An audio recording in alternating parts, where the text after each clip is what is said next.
Hello and welcome to Sincerely Rave Mom. Today we are doing 2 episodes. Well, you're going to get 1 episode each, but this episode in general will just be 2 parts. So for part 1 and part 2, we have Mood Candy. You probably recognize them.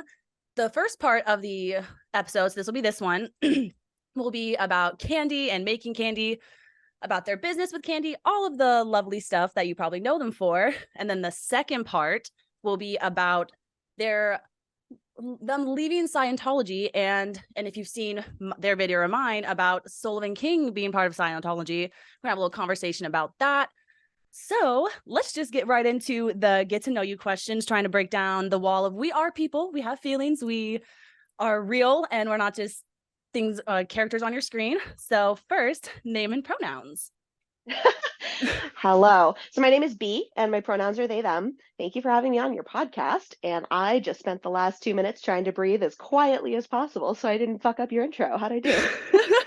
Honestly, if it makes you feel any better, the amount of breathing control I have to do with that first intro, like I say it so many times over and over again in my head, like literally I was in my shower, like, this is your intro, you got this. And I always forget it and my brain goes blank and I'm like, all right, time to improv then. So I didn't hear your breathing. Hopefully they didn't hear mine as my heart rate was. So yeah, I have anxiety, people, and that's why I have the stuffy nowadays. So how old are you and how long have you been raving? So I'm 32. I'll be 33 in May, and I've been raving since 2019.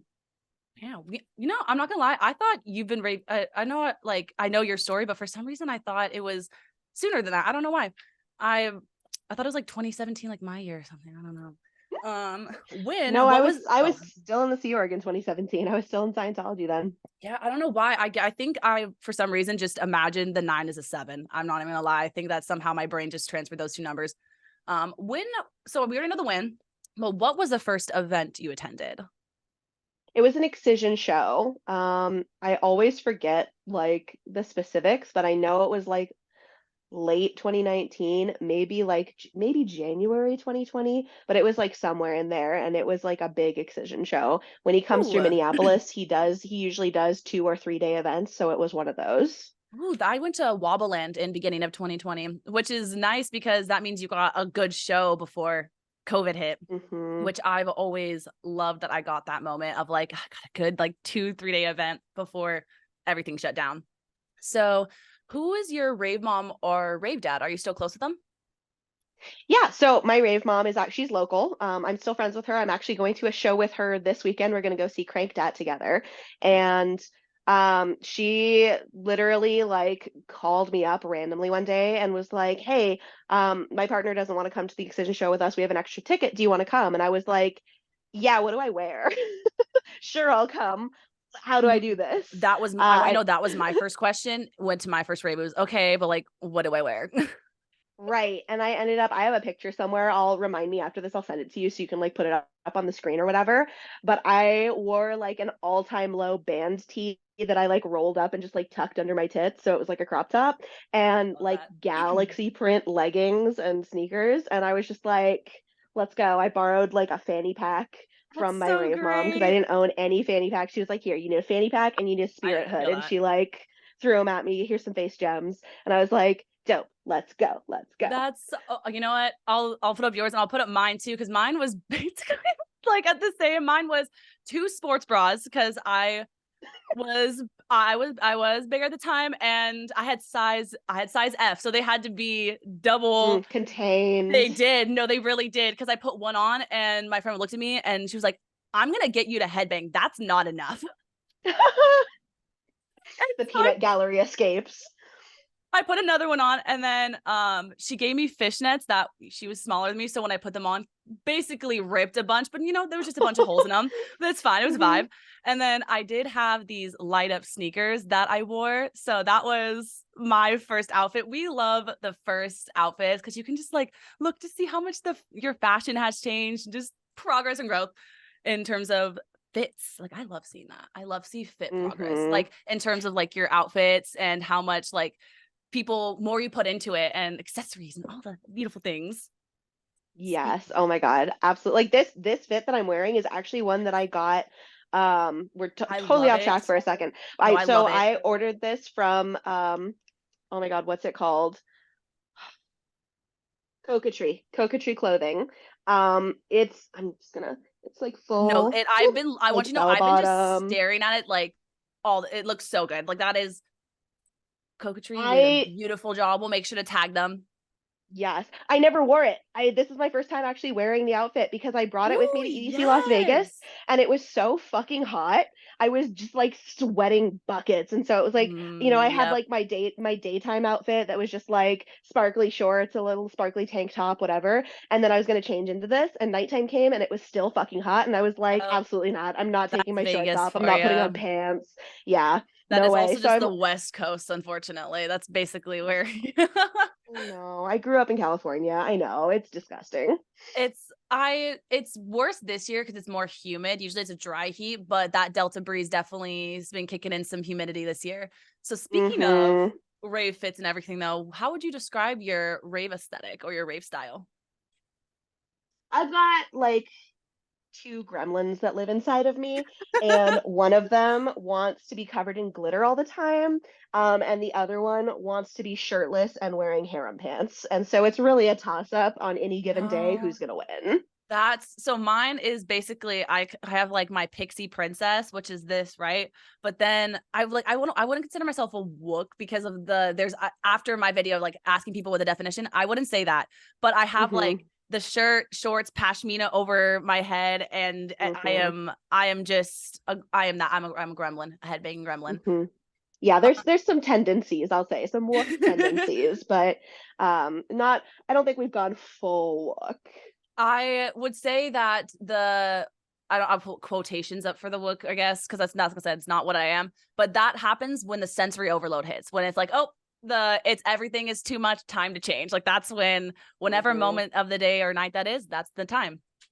Yep. What are your? Yeah. Oh, here. No, you're sorry. I was like, were you done? What I tend to talk. I try not to talk over people so much in this, but I have my me moment. What are your You know dream what events? though? Oh, sorry. Okay, so See, my here we go. I tried so hard. Okay. we're Patience, just Kelly. cutting this part out. No, it's like, look, it's a struggle. And I think it has to do with being autistic because, like, when you're in person, it's so much easier to kind of read body language. And, like I do a lot of lip reading in my day to day. I will be watching the person's mouth to kind of see and like their body language to kind of see, like, if they're done talking or not.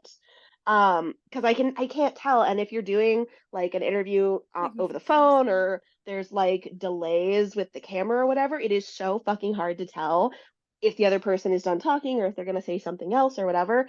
I struggle with the exact same thing, but I compensate the other way where I'll just like pause for a really long time before saying my next thing.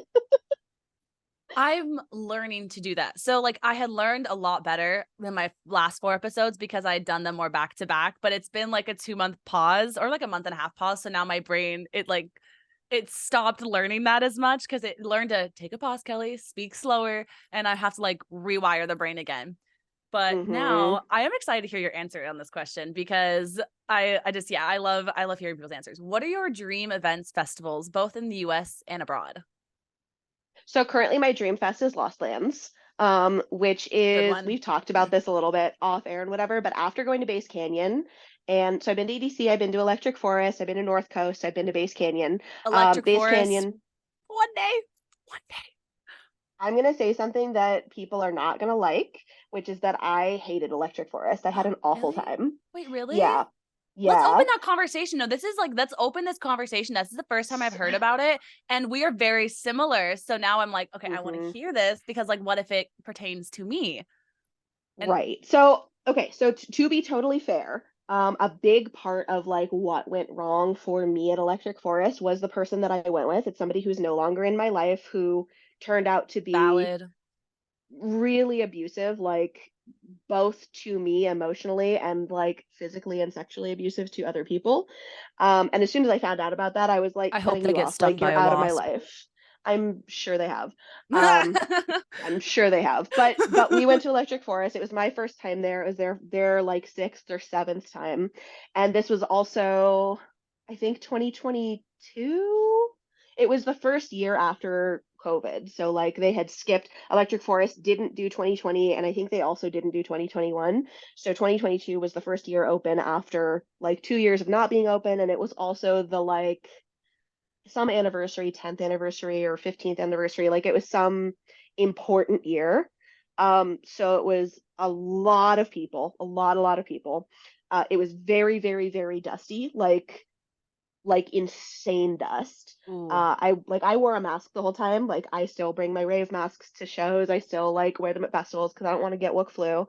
Um, but like I had to literally throw away my mask at the end of each day because it was muddy. It was so Oh my gross. God. It was really, really nasty. Um, there was trash everywhere, like the Giving Tree, which like you hear about the Giving Tree and it's like, oh my God, this beautiful thing, the Giving Tree, the fairy houses, little trinkets and gifts Yeah. everywhere. It was all trash. It was all just like plastic wrappers and discarded like used shit like condom wrappers. It Oh was my really, really God. gross. Um, the people there, like when I went to Base Canyon, and to be clear, Base Canyon was my absolute favorite festival I've ever been to, It's and a my huge, favorite. yeah, huge part of that Love was the it. vibes. Like Yes. the Yes. people That's at Base Canyon are yes. so like engaged with the community. I don't know. I spent a long time trying to explain this to my partner once I got home, but like at almost every other festival I've been to, everyone's kind of in their groups, they're kind of in their cliques, they're like Not at Base have their Canyon though. agenda, they're going stage to stage, they're just like on a mission, Yeah. doing their thing. There's not a whole lot of like organic interaction with the people around them. And at Base Canyon, it was like every like 10 seconds somebody was saying hi, somebody was complimenting my Yes. candy, somebody was like, "Oh my Love God, I that. love your outfit." That's why I love Um, Base Canyon. I love that when you I know what I can mean? like so I've always been more of an independent raver, running around, just being my little gremlin self, going wherever I wanted. I found that at Base Canyon, it is the only festival and the only rave that I've been to that I can one feel safe to walk around by myself freely and know, like just know that wherever I go, there's someone that will be that's like good. I don't know how to explain. There's just someone a good energy near you. And when I go to a stage, it doesn't even take 10 seconds before I can find someone to headbang with for the entire set. Like it Yep. just People are they're it's so so open. They're amazing. so like It's so amazing. willing to meet you where you're at and like engage with I you. love And and like that's my there were favorite a couple fest. people, yeah, like there were a couple people who were very like, "Ugh, why are you talking to me?" Yeah, Which I think like you're just gonna get that everywhere, but it was literally. so outweighed by just the general vibe of like we're here as a family, we're here to like help each other, we're all here to like have a good time and headbang and like, I just wish you got a be a better view this community. year because it was so smoky. Like I just wish you got a better view of the gorge itself. Like you kind of did on pre-party, but oh, it is such like I felt even like a little sad and I was like, man, the view just wasn't I yeah. know. Day one was okay. Day one had a good view. I Uh, didn't go to pre-party, but mm, day one had a good view.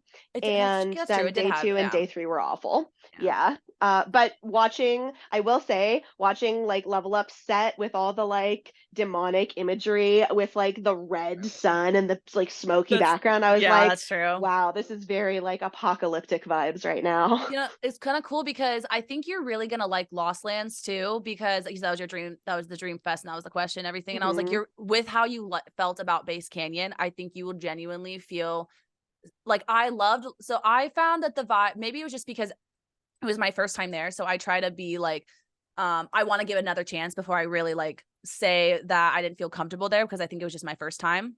And it took even my second year at base to feel comfortable. But the vibes are so amazing no matter where you go. Like people will just Hmm. talk to you everywhere. It's just a Hmm. lot bigger, I will say. So Lost Lands is a little different because it is a lot bigger. And I think Base Canyon is smaller and it feels more like tight knit because not everything's pretty close together. Yeah, I will say so. Back to Electric Forest for a second. Mhm. Part of the problem also that I ran into there was just physical. I really, really, really overdid it on day one. It was my first like big festival, and our camp, we were in group camp all the way at the back. So I had to walk like basically half a mile over Oh my like, God. grassy terrain or whatever just to get into the festival. Yeah. And then once you're in the festival, it's a lot more walking. It's very spread Yeah. out and it's all like dirt and like pine chips and everything like that. So this was also like kind of closer to when I first started having joint trouble and like Yeah. parts of my I was about body to like say, breaking like, down. with your like physical issues, that must have been really rough. It was really, really difficult. It was definitely exacerbated by the person that brought me because they were very concerned with their own like physical well-being and not at all concerned with mine, So they were which doing their physical limits, but not allowing for the fact that your physical limits were not the same. right. And like on the one hand, I do have kind of strong opinions about if you're going to go to a festival, you need to apply harm reduction and like not just to taking substances, but like to the whole experience and don't force your camp to babysit you. But at the same time, if you're taking somebody to their very first festival and you know that they have like physical disabilities, it's really shitty to not like plan for that and No, help I them like deal with that as it comes 100%. up. Like I fully, and I've said this in so many episodes.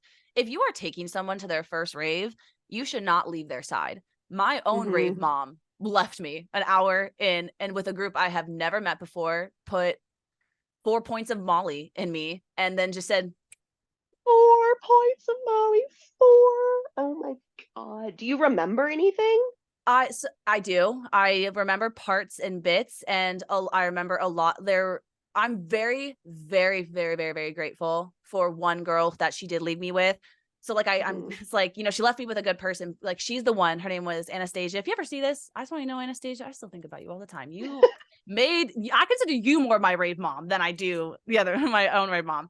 Because she got me to headbang for the first time. She took me to the rail. She was the one who like she took care of me. She like helped me take pictures with other girls. She walked me around letting other girls compliment me and stuff. And like when girls would compliment me, she'd be like, don't worry, like this is the scene, this is the community. Like she's the one that did that, not the Oh one my who God. brought me, who I Ubered with and who put drugs in me. That, by the way, Yeah. she didn't test. Just hope. She said, oh, my dealer did this. Like, I'm just like, so this is why I do this podcast. I try to prevent the mistakes that I made on my first event because I just didn't know better. I was 19 and my friend said, hey, I have a free rave ticket, you want to come with me? And so that was that. So no, I firmly believe that no matter what kind of rave you are, and I'm taking my hoping my best friend James to Base Candy next year, and I don't usually I'm an independent raver. Not next year. He will not leave my side. That is my Hmm. rave baby. It is his first best. It is his first festival. I don't care. It will be my fourth year. I will see who he wants to see because it is his first like festival, first event in general. Like they have never been to a event or a festival, you don't leave their side. They don't Hmm. know where they are, what they're doing. Like what I got opinions about this. I got opinions. I got just because Yeah. like I said, my first rave, an hour in, I took a bunch of Molly and she just left me with a group I'd never met before. Yeah, And that's it's super like, unsafe. I'm glad that you were okay. Thank God for Anastasia. Like we stand right? Anastasia in this No, house. literally, Absolutely. I hope Like, I really hope she's doing okay. I really do. hmm. So what are your favorite and least favorite EDM genres? And I know it's like a Um, really weird segue, but also reminder, just because we don't like a genre, meaning it doesn't tickle our brain cells, doesn't mean we hate it. It means that it doesn't appease our own senses, but we don't hate on any music. We like, we give our opinions. I mean, I will say I think there is a difference between hating something and hating on something. It's totally okay to hate something internally in the Yep. privacy of your own brain. Yep. Into like, and this is just with like art criticism and stuff. This is not with like big serious subjects that like Yeah. affect people's lives, but just like Yeah. personal taste, art criticism. Yeah. Totally okay to hate things internally. Not cool to like actively hate Yeah. on something that other people enjoy. Literally. And I know people sometimes when I like talk about this kind of stuff, I know that people will be like, you're just hating on. It's like, no, it's just I appreciate the Yeah. music for what it is. And I know Hmm. people love it. And I will like I personally will not take my own time to listen to it. Right, exactly. I'm a headbanger. I love dubstep. I love rhythm. Um, Tech house is really good. Ooh. Um, God, I'm trying to remember. I spent some time What's an like artist really that's tech house? Because I'm trying to think of what, like, because I listen to a lot oh of bass God, I house. think I think technically Knife Party is tech house. Watch, the comment Okay. section is all going to be people like, no, Knife Party's not tech house. You're wrong. Um, Hopefully people don't care that but much. like, I mean, That's yeah, well, I'm that's like I spent a bunch of time at one point like really digging into the different subgenres and trying to understand the differences between them and like some artists that play those genres so I can like understand. And then just immediately forgot everything that I'd learned feel and was that. just like, I don't know. And I like the info love dump loves. yourself and then forget the whole info dump. Mm-hmm. Yeah. I like bass house, I like tech house. Big room is fun. I'm not like there are certain styles of house music that are growing on me, but what I tend to find at like house events is a lot of the same beat for like 30 minutes Yeah. going on, and I can't like it's really, really hard for me to stay engaged if there's Yep. no I feel change that. for that long. Even as a shuffler, I 100% feel that. Like, I need change in beat, change in pace. That's why I like bass house artists a lot because all of the songs sound different. Like, the beats sound Mm-hmm. different. And that, like, Mm-hmm. oh, I love me some bass house. So I was trying to think of tech houses. I'm like, do I listen to tech house? Because I've been trying to widen my house variety since I've been getting way more into shuffling and everything. So, Mm-hmm. oh, I'm excited for these next couple questions, by the way, because these are like the get to know you questions that I'm just like read them and I'm like I was excited. So, what Hell is your yeah. favorite and least favorite part of being a content creator? My favorite part is the connections. Like Yes. being a content creator has allowed me to make amazing connections, both in terms of like making one-on-one friends and people that I get to like be part of their lives and they get to be part of my life. Like I met you through content creation Yep. and like we fucking snap and we talk and like it's fun to have We somebody to met talk about. Sarah through I know we met online. Sarah Shout through out Sarah. content creation. Like there's a bunch of people. Even before I was on TikTok, when I was just on Instagram, I made friends. Yoda Plurway is a good friend of I mine who I feel met through that. Instagram. Ms. Amanda Z is a super good friend of mine who I met through Instagram, I met my and friend they both have Ashlyn from been. Instagram. Ashlyn, shout out to you as Mhm. well. I love you. We went to Lost Lands together and we met through Instagram randomly and we don't even know how we became friends, but we allowed each other on our Finstas Mhm. because we had Finstas back then. And it was like this whole like, oh, I love no, I feel that. That's one of my that's the answer I usually get, but I always get excited about what's the least favorite Mhm. part? Because that's always My different for least favorite everyone. part. I mean, so okay, I have more to say about my Oh, favorite part though, because it's not oh, just the let's go for it. personal connections. Yeah. It's also being able to connect with a lot of people on like in ways that perceptibly make people's lives better. Even if it's not like a life-changing um better, it's not like, I'm not like Mr. Beast giving out $10,000 to people because I'm not rich, but Yeah. being able to give people hope, being able to like answer questions from people who are newly into the rave scene or newly into making candy, who are uncertain and like want to be able to connect, and helping them make those connections is very, very rewarding. I mean, And you helped then me make going a cuff for the first time. I wasn't able to make a cuff for 6 years, y'all. 6 years I've been raving and I was not able to make a cuff. But finally, I watched their video and I was able to make a cuff. I just need to okay. I just need to get the better string. I know. I'll get there. I'll get the better string and then you'll get the cuff. perfect. Your But string yeah, it's matters, like guys. there's Just remember that.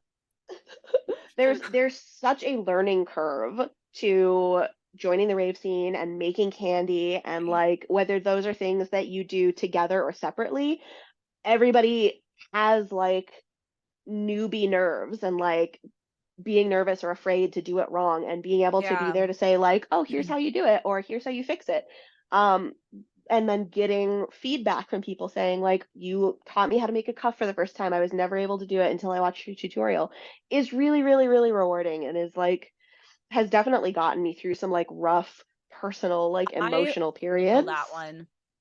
I definitely Mhm. feel that whenever like people have commented about my podcasts and just saying like that I help them in some way, those are the comments that like they stay. They do not leave and they Mhm. stay with me and they help me through my burnout period. Sorry for the 2 month period, guys. Anyways. Yeah, no, um, it's totally true. I get burned out too, and the thing that always like fixes it this is was the going to a first festival, time. going to a I've never festival had and burnout seeing before. people It's rough, dude. But like I the cure all for when I get like bad candy block, depressed, whatever, is like go to a festival, meet people, like see Yep. people who are actually Base like Canyon healed me. Like I swear to mhm. God, Base Canyon meeting Olivia, shout out Olivia, and having her like like offer to help with my podcast and not even Oh thinking my any like God. before that, I got imposter syndrome because I swear I didn't even think anyone would want to help. I felt like no one wants to Dude. help with this. Like it's just to me. I get this is all me. And to have her be like, yeah, I'll totally help with questions. I'll totally help with this and that. And I'm like, wait, it doesn't have to be this hard. It doesn't have Dude, to be Olivia, like she is this many such a tasks by gem. myself. Like She is I don't have to do all this by myself. Like, wow, what a concept. Let me show you. Hang on one second. So I camped, Olivia camped with us. I when I went to Base Canyon, I camped with Sarah and Olivia was part of that group camp and she made me this cuff, Oh which my God. like I don't know if I have made it totally clear in my like online life. It fucking lights up. Look at that. That And it's a is rotator. so amazing. I Oh am my addicted God. to Cheetos. That is my go-to. Like when I get the Hot munchies, Cheetos I or will go regular? regular crunchy Cheetos. I Oh, can't have spicy stuff. what Um, I would think you'd be like me, like in like the puffs. Like the puffs are mine. Like, oh, the puffs, like, oh, it's Bad the texture. opposite for you. See, that must be Mm-hmm. that's how you know the that's how you know with autism, it always just manifests so differently with sensory wise. Cause for me, it's like, Mm-hmm. yes, give me the melty puff. And then for you, it's like, and we just love how it just manifests so differently. And that's why we're all so unique in our beautiful little ways.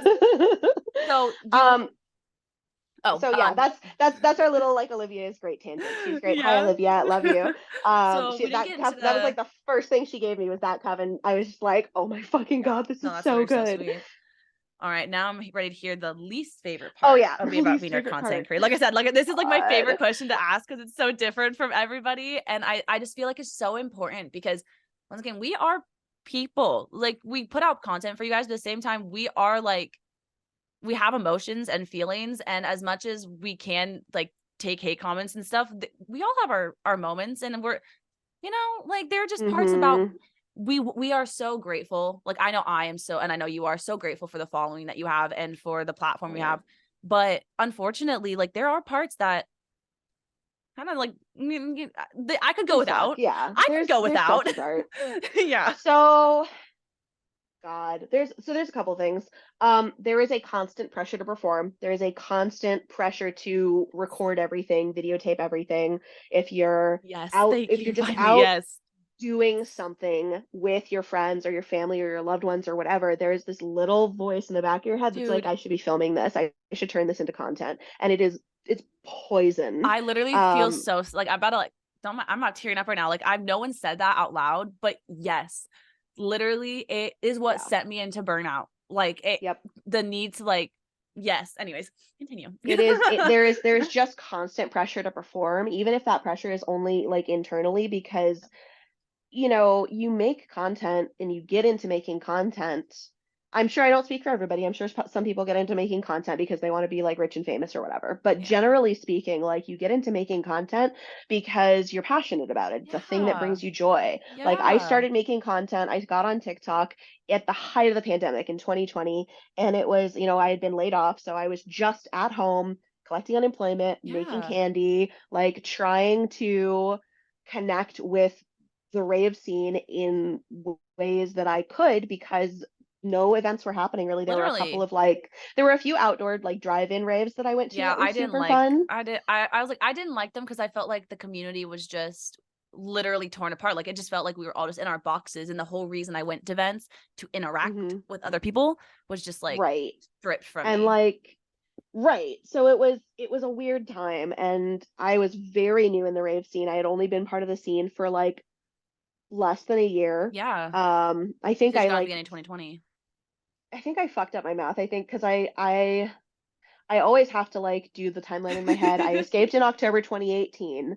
So it was February 2019. So I had about a year of raving. I had like Okay. about a year of being part of the scene in person before the pandemic hit. Um, but so I'm just stuck at home collecting unemployment, making candy, and like TikTok was starting to blow up. This was kind of like TikTok Yeah. heyday. And Facts. so right, and so I had all this free time. I had very little stress, honestly, because I don't have any family. I didn't really have any friends. Like I had a couple of friends who I couldn't see, but like I didn't really see them very much before the pandemic anyway. Yeah. Oh, I feel that You all know, of my friends are far. All of my friends are in different states, 2-3 hours away. So mhm. we keep in contact by FaceTime. Shout out, Seth. Seth, we FaceTime all the time. Sorry about Right. that. So it was really easy at first. It was really, really easy to make a bunch of content because Yeah. all I had to do was just record myself making candy. And then Literally, I feel that that's when I got into TikTok was end of 2020, and I've always been into musical theater. I've always been into makeup. Like it's just Mhm. I've loved being artsy and doing the photography and photo shoots. I just always loved doing that. And like I got to really express myself for the first time doing that. Like I felt like through Instagram, just pictures, I was never able to express myself the way I wanted. But through Mhm. video, I got to bring out the fact I did improv for several years, and I've done Oh musical my theater and God. skits and all that. Oh, can you? I I was on an can improv team. I was that's on an so okay. improv team. My my nesting partner literally last week got zip zap zop tattooed on their leg. Yep. Yep. I love improv, and I fully believe it's why I am who I am today and why I'm so witty in so many different ways. I've always been Mhm. into the performance and being a performer. So being on TikTok was like really a way to express that. And then I started speaking my opinion. And then that's when things start. Yeah, I'm start not just happening. yeah, you're not just an animated character on a screen changing clothes, you're suddenly have an opinion and Right. a voice, and you feel things about certain things, and people yeah. But no, that Mhm. pressure to perform, no one's ever worded it that well. And Constant pressure. it is, I will just be at the lake with my boyfriend, and I feel like I have to show the world how I made the little, how with the sheets you can like curve them up with the bags. I Mhm. literally recorded Mhm. it, and I was like, why am I doing this? I don't have to do Mhm. this. Why am I? And Yeah, my boyfriend looked at me, he's like, what are you doing? I'm like, I'm making a video. And I'm like, why am I making a video? Why does it, right. everyone Right. knows this. Like, it's just so silly. And trying to strike that balance between what is going to be like what's going to be fun and interesting content, but also allowing me to still have some things in my private life that I Yeah. don't like share with the internet. And also like it's the worst at festivals because like I will be I mean, you saw how I was. Like I get so immersed. I just do my thing. I don't want to be filming when I'm at a And then festival. you see me with my But splash hood up, like, mhm, please don't notice me. Yeah, cover the green hair. Incognito mode. I will yeah. say, so I had my mask. I had my KN95 with me at Base Canyon and day 2, day 3. That shit did not come off. It was my googly eye mask. I got Yep. a fucking KN95, glued a bunch of googly eyes all over it. We Um, deserve to just exist. That's what I say to all my friends and multiple of my influencer content creator friends, whatever you want to call them. We mhm, deserve to just exist and have a moment where we don't feel like someone's going to come up to us. Like, we love you guys coming up to us, and we love to have that interaction. But there are times where we just want to exist and feel like we're not being perceived, and we're not, I don't know, mhm, like there's not a feeling like I have to be recording. Like, it for the first mhm. time, like when I was with Sarah's group at Base Canyon, was the first time I'd felt that in a long time, where I can just exist and be present in the moment with my friends, not present on my phone. Like I actually lost my phone for like a solid 20 minutes once, and I was like, yes, because it's like I'm free. no, literally, Yeah, it's like I'm free from the like there'll be times where my phone's dying and my boyfriend's like, oh no, I'm charged. I'm like, if it dies. Cause like yeah. Let I it just die. need, if I just need moments where I'm not Neon Yeah. Night Storm. So I will say for me, when I go to festivals, when I go to events, I go with the knowledge that I'm just gonna have to be on the whole time. Yeah. Like it is, I'm just gonna be mood candy the whole time. And if I don't get recognized, rad. But kind of at this point, um, Yeah. Your following's a like it's lot just gonna happen. behind. It's just gonna Yeah. happen. Like, and that's totally fine. I get a lot of energy. Like I truly get a lot of energy from people recognizing me, thanking me for what I do, giving me a hug, giving me Seeing candy, the doing the trades you trade. get Like, too, like, oh, I saw your oh my video God. about like having Sarah ship you the cup. I saw, dude, I was like, Biscuit? I was like, I was there for that trade. I videoed that trade. I was like, Yeah. And that I'm, was you know what? I'm so, so happy. I'm so happy that she recognized me. I was like sitting with Sarah's group on the ground, like fully just stoned, yep. gone, zoo Ted. And she was like, mood candy. And I was like, it was such a sweet interaction. Like I It love was so sweet. watching She was those kind of so things. nice. And your face seeing that, I love that. That was just a great interaction. Like that's why like there are amazing parts, but I feel Mhm. like unfortunately that pressure it gets to Mhm. you. And then you said there was two parts. So what was the second part that you don't like that you don't really like? Oh, yeah, yeah, yeah. So it kind of goes along with it, like the corollary to constant pressure to perform is that then when you do have the time and the space and the energy to like make things, you just don't want to make anything anymore. So like for me, Because it feels like a demand, almost like yeah, a I mean, pathological demand. okay, you know what? You know what? I I knew I had a feeling that that's something you should go Listen up, to. autistics. Listen up, autistics in the audience. Google PDA autism. Thank me later. Pathological demand avoidance. It will change your life. I'm telling you. That's why I knew you Yeah. know what that was. I was I like, oh, it's almost like a know, pathological. I know. Fucking yesterday, I didn't eat anything until like 3 p.m. because I was like, I'm so hungry. I can't figure out what to eat. I can't do it. I need it, so I can't have Yeah, it. I need my Horrible, boyfriend to listen to that horrible. line because he will be like, huh, that's what you say all the time. And I'm like, I know. I have some my so I have two partners, and between the three of us, we've devised a bunch of like systems for making sure that I eat. I'll share my notes with you later.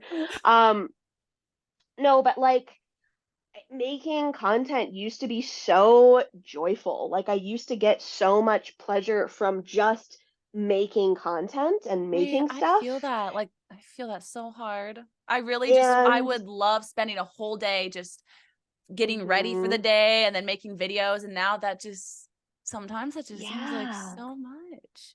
it Like, it is. just It seems really like so is. much. It really does. And can you I realize you might, I hope you can see my eyeliner in this. It's fine. Yeah, it's all squiggly. It's all pink and white. And it looks Well, like this lighting, I'm neon. like, can you see? Anyways, all right. So I'm okay. I'm this is the last of the get to know you questions, by the way. I just scrolled down. Let's go. This last one. But this is the other one I get really excited about asking because I don't know this. Do you remember your first viral video? And if so, what was it? Yes, it was back in 2020. This was like the first video that took off. I think it maybe got about like 100,000 views, maybe Nice. 200,000, 250,000. Definitely Ooh. less than a million, but it was like it was big. I had like Hey, I haven't had maybe a video. 5,000 followers and maybe 5,000 followers at that time, maybe even less, honestly. Um, but it was just a process video for making the candy mushrooms, which I have one on the wall here. I can show you. So candy mushroom, right? I attempted to make one of those. I think the string problem became it's Oh making sense. yeah, you for sure need better string for making those, but and they are a little bit more of an advanced thing too. Like they're definitely not a beginner project, but I filmed a process video that was just a bunch of cuts. It was just a bunch of like hard cuts between pulling like the string and the beads like sliding into place or whatever. Mhm. And it was set to that Cosmo Sheldrake song that cosplayers would do the like walking thing to, da da da da da da da da da da da, you know? Throwback And it 2020, man. fucking blew up. It blew up. And I was just like, oh my, everyone was like tutorial, tutorial, tutorial. And I was like, holy shit. And that was what started me making tutorials. I like tried to make a TikTok tutorial. This was also back when like the longest video you could make was 59 seconds. So Yeah. trying to do a full tutorial for that in 59 seconds, oh my God. Is that was what got you into YouTube then?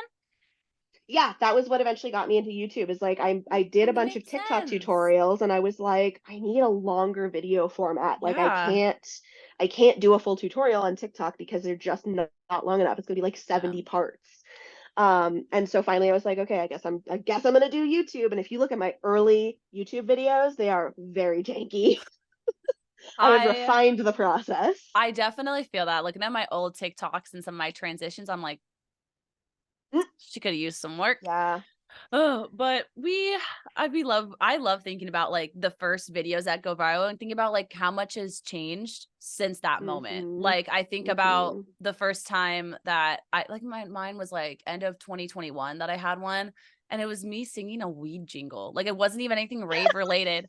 Like I don't know if you ever knew That's that, but so cute. I came up with it and it was like we don't give a fuck about no bitch. I'm just trying to get high as shit, smoking weed. Yes, please. Hand that big bong to me. Hey, and like I did a thing to it and it went people were like making the sound, like people were doing videos to the sound, and I was like, oh my God, I'm a star. I'm a That's star. so cute. I'm Uh, a star. no, literally, that's what I felt in that moment. And after Mm-hmm. that, like they really like ramped down on the weed content like a lot beginning to 2021. So Mm-hmm. I was like, okay, if I want to like continue making content, which I love making skits, I love writing original skits and doing that. Like my most viral video to this day is something I wrote. Like it was the like or like, oh my gosh, are you crying? Like, do you need this? Do you need this? I wrote that. I spent like a whole day writing that. And Hell yeah. now I literally have written a second one, but have yet to make it for like 6 months because burnout, Yeah. logical demand. Yeah. Ooh, the first one Yeah. was so fun to make. Like I remember making that one and I was Mm-hmm. at my friend's house and it was like so fun to make. And I like literally like it was just I felt like I was acting the whole time in it, but now it just doesn't feel the same. And it's really weird how that changes in such in a year, literally a year, how that Mm-hmm. can change. Oh, so now Yeah. though.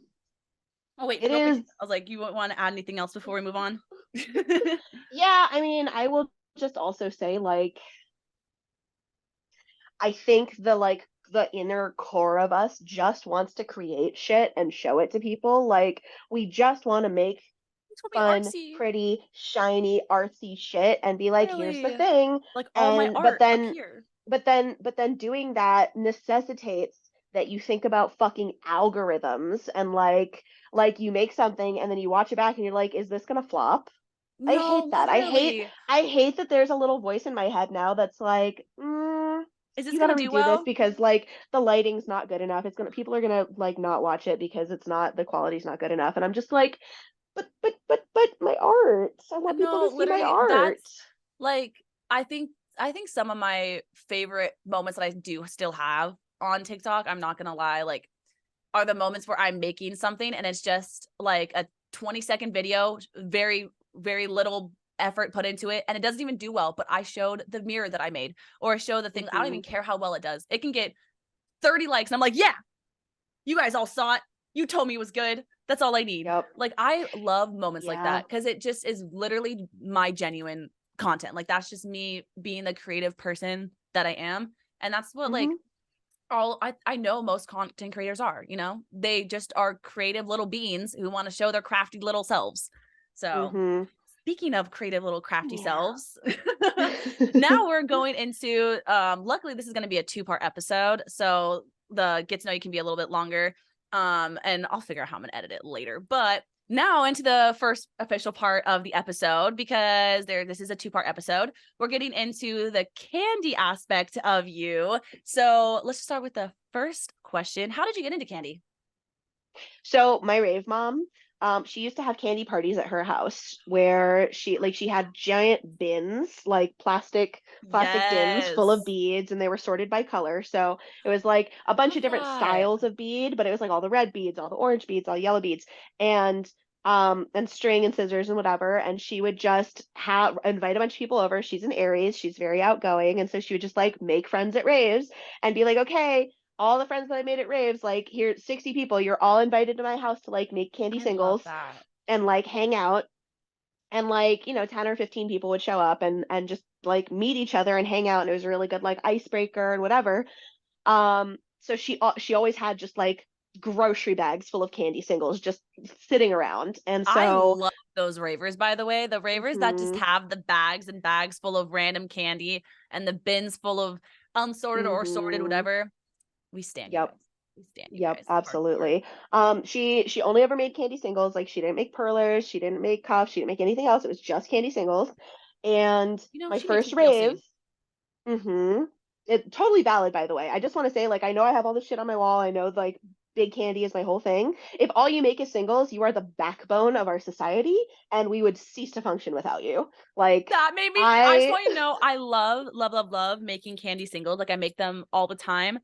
And I'm just, cuffs take so much work. And it's I like, feel I feel the same way but in reverse because I can bang out a cuff. Like I can bang out a 1X cuff in like 15-20 minutes and be like good, like this is someone's going to be super happy about this. It takes me like the same amount of time to make two singles if I'm like yeah. actually making them pretty, putting words on letter beads and Oh, whatever, I can like bust those same out amount of so time. quick. Yeah, I can make. I was making candy with my couple of my rave babies, and I made like 20 in half an hour, and they were like, Oh my God. I cannot. "I You are those base elite. head beads, by the way, base head beads, those singles. I I don't even need Mhm. words on them anymore. All I got to have is one of those cute little beads and I can coordinate colors and it's a vibe, which Yeah, I need to plug in make here. content. I need to, Plug in here for Basehead Beads, Neon Night Storm yeah, I coupon also code. need to get, I'm going to be making content with that. I promise. I promise. I'm coming out of burnout, not coming out of burnout now. So it's like, we're getting to all the things I've been waiting for and trying to get to. Mhm. So did you see yourself loving making candy as much as you did when you first No. got into it? Like that first candy party, did So, you see where oh you're yeah, at yeah. now? So okay, so what happened is it was my first rave actually. I had not been to a candy party yet. It was the first rave Excision. I go over to her house, I get ready, she like puts some glitter on me, puts some gems on me, like gives me a spirit hood, gives me a fanny pack, and brings out the grocery bag. It's like, okay, take some candy. And I was like, what? And she's like, take the bracelets, they're called candy. Take as much as you can, like load up your arms. And I was like, okay. So I loaded up my arms and I was like, God, this is really fucking uncomfortable. My arms hurt. But okay, loaded up my arms with candy singles. We get to the event and she's like, okay, here's the handshake. And she teaches me like the plur, Yep. plur handshake, the whole thing. She like runs into some people she knows, does the plur handshake with them, shows me how to do it. I do the plur handshake with them. And I was like, oh, okay, cool. Okay, I like this. I like this. Um, and that was also the first time that I rolled. She was a very good, responsible rave mom. She only gave me 1 point. She had tested Yes. her shit beforehand, like, very, very good harm reduction stuff. But she gave me a point of Molly and she, whatever, told me, okay, we're gonna dose at, 9:30 and go to the end of the night, whatever. As soon as the Molly hit, I was like, you, let me give you a candy. You, let me give you candy. You, let me give you candy. And the Ooh, piece of candy. entire, Ooh, piece of candy. like, yup, for like 2.5 hours straight, I would just ran around, traded candy with people. I will say nobody told me that you're not supposed to retrade the singles that you get. So I did Yeah. give away literally every single thing I got. And then I went back to my group and I was like, hey, who has candy I can give away? And stole all of their candy and went and gave and distributed. I was a very effective candy distribution machine. Um, That really and then we just get sets up home. for who you are now. Like I want you to know that just like Mhm, perfect mhm. foundation for where we're at now.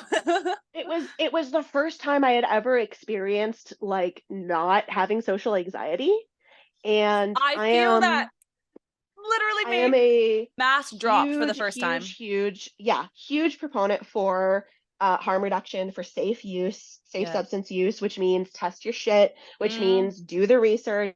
Like, if you are going to be rolling, make sure you don't have anything in your system that's going to cause like a bad interaction. Make yep. sure you're dosing correctly. Make sure you test your shit. Make sure you are like sipping on water and not chugging it Yep. because Check your out body my can't first four process episodes, water. y'all. That's The what whole all thing. that's about. Yeah, No, that first four harm episodes, reduction. any first one, literally about anything harm reduction stuff. That first Mm-hmm. episode, go look at it if you need any of that knowledge. That's what it's there for. Mm-hmm. That's what this podcast is literally about. Harm reduction above everything.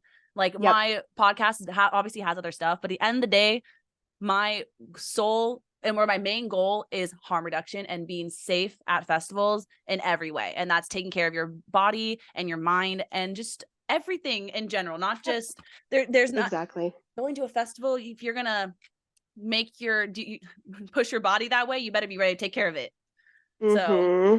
Yeah, exactly. And I like, I definitely went through the phase of like maybe taking a little bit too much and not remembering things the next day and then dialing it back. And then like I had a whole thing where I was like worried that I couldn't rave sober because my social anxiety was so like nasty, and yeah. specifically going to like multiple events sober to prove to myself that I could do it, because I was basically just like, if I get to a point where I am reliant on drugs to be able to rave, then I need to stop, Yeah. And right? Like, are we talking like sober or California sober? Because I've been California I was sober, like, I'm always California Cali sober. sober, Cali sober. Weed We all doesn't know. count. I was about to be like, that's I what for some people wondering. I was like, just in case, I'm like, just Oh yeah, clarification. yeah. We're No, talking I am California specifically sober. talking Cali sober. Like, Yeah. I will occasionally drink. I'll occasionally have a little bit of alcohol, Yeah. but I'm old enough at this point that like I have 2 drinks and the hangover hits before I get drunk, and I'm just like, it ain't I fucking worth if it it. makes you feel any better, I'm literally 25 and I drank 2 nights in a row, and the second night I was puking all night.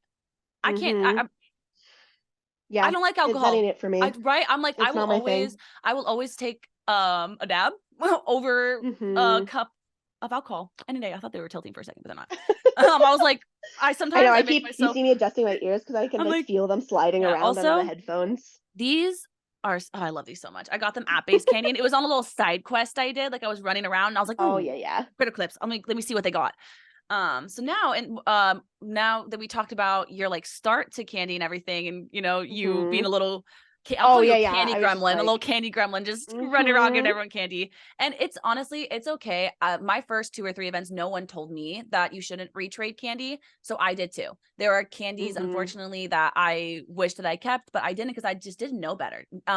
So yeah, now I have like I have my I have like 3 or 4 Ziploc bags full of candy that I've gotten over time now. But I just didn't. If you don't mm-hmm, know that, by the way, and you traded candy, it's okay. It happens unless someone tells you. How are you supposed to know? right, We're gonna go over all exactly. that stuff in this, by the way. That's what we're doing this episode. All the different candy things to know. So, what made you want to turn making candy into a business? So I will be totally honest here. I never wanted to turn making candy into a business. Oh, It's not like I am so deeply like socialist, communist in my core that if I had my own way, I would just like have infinite money glitch and just fucking give away candy to everybody who wants it. Like I that's I it feel that. hurts it hurts a part of me that I have to charge for things. But Yeah. unfortunately, in order to, I reached a point because, like I said, I was making a bunch of candy. I was on unemployment. It was the height of the pandemic. Um, like it just started to become untenable where I needed to have some kind of income, where I could like keep buying beads Yep, and I was like about to say be able beads, to make candy. buying beads and Um, stuff. It does cost it money adds and up. everything. It It adds does, up. especially with. I want you to know, I learned that it adds up with them damn cuffs. I did not Mhm. realize how many for real how many beads you can go through making a giant cuff. Like I was Oh, making easily like it thousands, was tens of thousands if it's really big. the caged cuff I was making, and I was like, "Oh my god, this is an insane amount of beads." So I ended up buying like a fuck ton of beads, but it was like Mhm. almost $200 worth of beads, but now it's going to last me hell long. But at the same time, it's like it costs money, and you can't if you're doing the stuff you make, especially like your rotating cuffs, by the way, that is Mhm. art. There is to a certain level where the your candy and other people's candy who make the same thing, it is an art. Like, yes, singles Mhm. are cool and cute and everything, and people sell like packets of singles, but at the same time, like I think that it truly becomes a craft and an art once you get to the stuff that's like behind you, because that is something you have to practice. You have to really like, especially perlers. Like, oh my god, I still haven't gotten Mhm. perlers, but it Oh yeah. because it's I an art. resisted perlers It's for a like I think of long it almost time. like crocheting. Like crocheting Mhm. takes time, it takes effort, it takes you have to know a pattern, you have to practice, and you have to do a lot before you can even get to the level where you can make it a business because and I Right. think that it takes time and effort, and you're allowed to sell it. I feel like you shouldn't be too hard on yourself for certain things you make because it is a craft. It is an art that like should be paid for. Like it's like a painting in my opinion. Like some of the shit you make, my cuff that you made, like here, literally, I'll show everybody. Sits right, oh shit, sits right here on my desk. This is art. It sits on my desk like an art piece because that's what it is. It's art. And so I Thank think, you. no, you should. I understand why you feel bad about selling it a little bit, but at the same time, Mhm. I feel like that deserves to be monetized. Like the cuffs I that you make, the appreciate that. giant things like that, the rotating cuffs that people like, Mhm. I don't even know how to make them.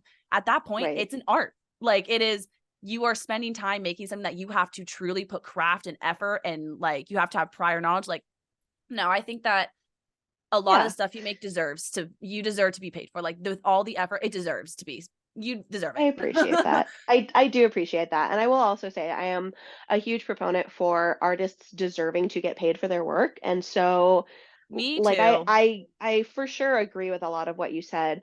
I will say specifically that I started selling candy because enough people asked me to. Yeah. Like like multiple people in my DMs being like, please sell this to me. Like, Was please it can you make this for me? customs Please can you sell more this to me? or It was a lot of customs. It was a lot of customs. Occasionally it would be like I made a cuff on camera, did a TikTok, and people would be like, please let me buy it from you. which is like Um, kind of what you did for that one, but it's because I asked. I was right. like, "Can you make like a neon green and yellow one?" And then I was like, Yeah, "That's art. I need it. Give it. I'll Let me right. snatch it." I was like, "I'll Exactly. happily pay for that." I was like, "Give me a month, but like I'll pay for Which that." I appreciate. Yes. Yeah, I I am saw really that and I was glad that like, that cuff ended up with you. "No, I truly love like art stuff like that." I'm very maximalist with my decoration Mhm. and little things Yeah. like that. Like I one of these days, I'll probably take a picture and show it on screen, but I have like just the Lego succulents, and they all have a candy on the outside of them because it's all art to me. Cute. It's like your little Yeah. squishmallow that you gave me, it's sitting inside of the cuff. Like all that's all art to me. It is like that is decoration, it's beauty. It is like there is a certain level where I think that, you know, you just it can be charged. Like I said, Yeah. that your rotating cuff session, Yeah. they live rent free in my mind. I want you to know that. I appreciate that. I am really happy. I like really want to get back to making some of those animal rotators. I brought about half of them, maybe over half of them actually, to Base Canyon and gave them away there. So I gave away a Brilliant. lot of my animal rotators, which means I have space to make more now. But yeah, so like the I don't know, I don't remember if there is a question like this on the list later on, but it is a It is. question that I get asked a lot, which is how do I get into selling candy? Like I want to start selling candy, what do I do?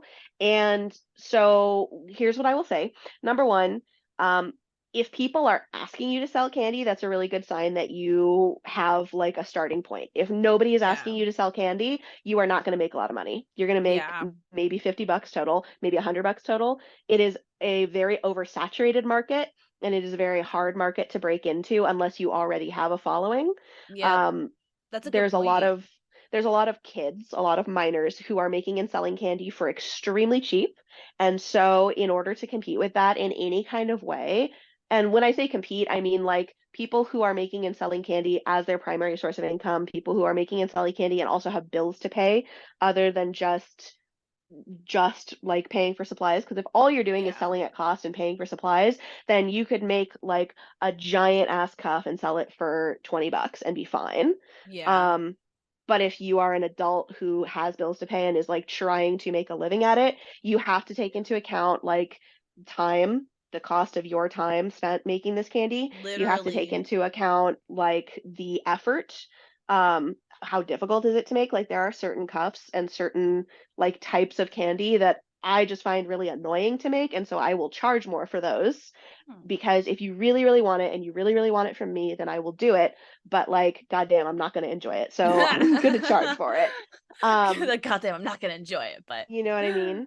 And then, even things like singles, I have a listing. I don't remember if it's active right now on my Etsy or not, but I have had a listing for like pronoun candy, and I try to keep those as low cost as I can while still taking into account like materials and shipping and stuff, yeah. because I view that as more of like an accessibility issue. If you are Yeah. somebody who wants a pronoun bracelet and does not have the ability to make it for yourself, I do want to make that as accessible as I can, Yeah. and kind of like balance costs, make other things a little more expensive so that I can afford to make those things more affordable. But that is the other thing about selling candy, is just accessibility. Yep. There are people with disabilities that make it so that they either physically can't make candy, or mentally can't grasp how to make candy, or don't have the time or the energy or the funds to get a whole setup going. But like they do want candy, they do want to participate in the culture, and so giving a blanket statement of like all candy selling is bad, um, completely negates their lived experience, which is Yeah. also not okay. Like the big rave inclusivity, like plur, the whole thing Yep. includes disabled people too. It includes Yeah. people who are not able to make their own candy, and so not having any way for them to get candy would be super fucked. So Yeah. I have a lot of opinions. I have a lot of feelings about selling candy, but that kind of like encapsulates the whole thing. You Yeah. know what I mean? And I I will even say one last thing. I know I'm talking a lot, but oh no, one you're last fine. thing. Um, Doing this since 2020, running my own business, running Mood Candy, like as an LLC, doing taxes, the whole thing, I have never once turned a profit. I have always been in the red. Every single year I've been in the red. Wow. It does not make enough money to support yourself. I know Wow. of I guess maybe honestly, two I would have people thought ever. I know hmm, of maybe two people ever who have made a living just off of candy. And I don't, as far as I know, I think at this point they both have supplemental incomes. I don't think either one of them is just making a living off candy at this point. wow. That's crazy. Like I that I mean, it kind of makes sense with you did say the oversaturated. It is a lot of people have candy businesses and stuff. So it's I don't know. Hmm. I guess this kind of goes along with what you were saying, because you were saying like there are things that you don't like to make. what are your favorite things to make like then? So like what gets your craft going that you like actually want to make candy? Us like, you So know? yes. So I love learning new things. Like if there is a thing, a type of stitch or a type of cuff or a type of candy that I've never made before, learning how to make it and practicing it and getting good at it is really fun for me. And then Ooh, sitting down and turning around and making a tutorial about it and teaching other people how to make it is very rewarding for me. Other than that, if I'm just like, sit down at your desk, take your beads, like no tutorials, you just need to make something, uh, rotator cuff, big slinky cuff, like big fucking oh, cuffs. those are the That's things that you go that's the to? move. That's my go-to. Yeah. I don't love peyote stitch. I don't love multi-stitch, which are like the flat cuffs that some you see people with. That's just one layer of beads. Sometimes it'll Mm. have like writing or pictures on Oh, it. okay. Yeah, I know what you're talking about. Yeah. Those are very time consuming for me. They take a lot of mental space, especially if it's like a cuff with a picture on it. It takes a lot of mental energy to stay with the pattern and not like fuck it up and Yeah. put a bead in the wrong I place. can imagine. Oh my gosh. I've messed up so many cuffs already just by putting one bead in the wrong spot. And I'm like, oh, I'm not going back to Mhm. fix that. And if you do that on Mhm. those, you're like screwed. Yeah, Like, totally fucked. But I really enjoy making like big rotators, big chunky, um, like lots of layers and intricate stuff and like decorative beads and kind of like seeing what I can make. Really, X base is very easy for me. It's very I like, like X-based cups. Those are really fun to make, honestly. Like mhm.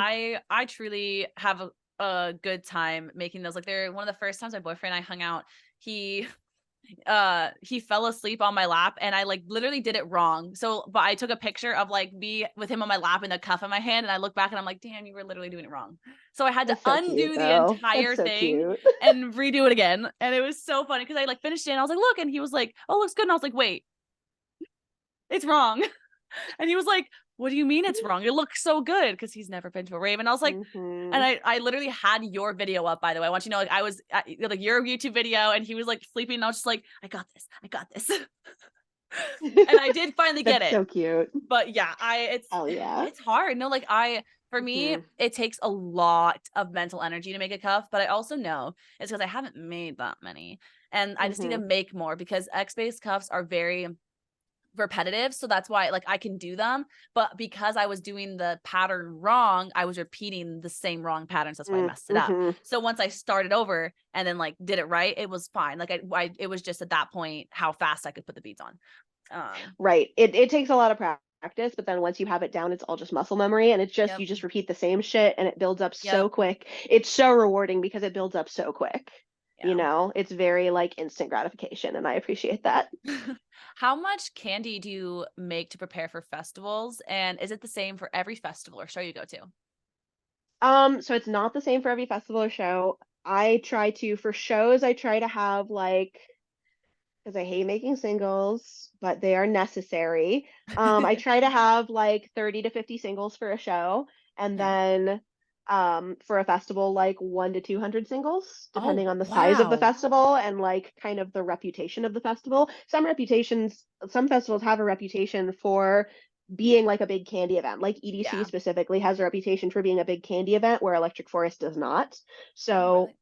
I would make more candy for EDC than I would for Forest. Base Or like, Canyon is known as a candy festival. Like a lot of people yep, trade at Base Canyon.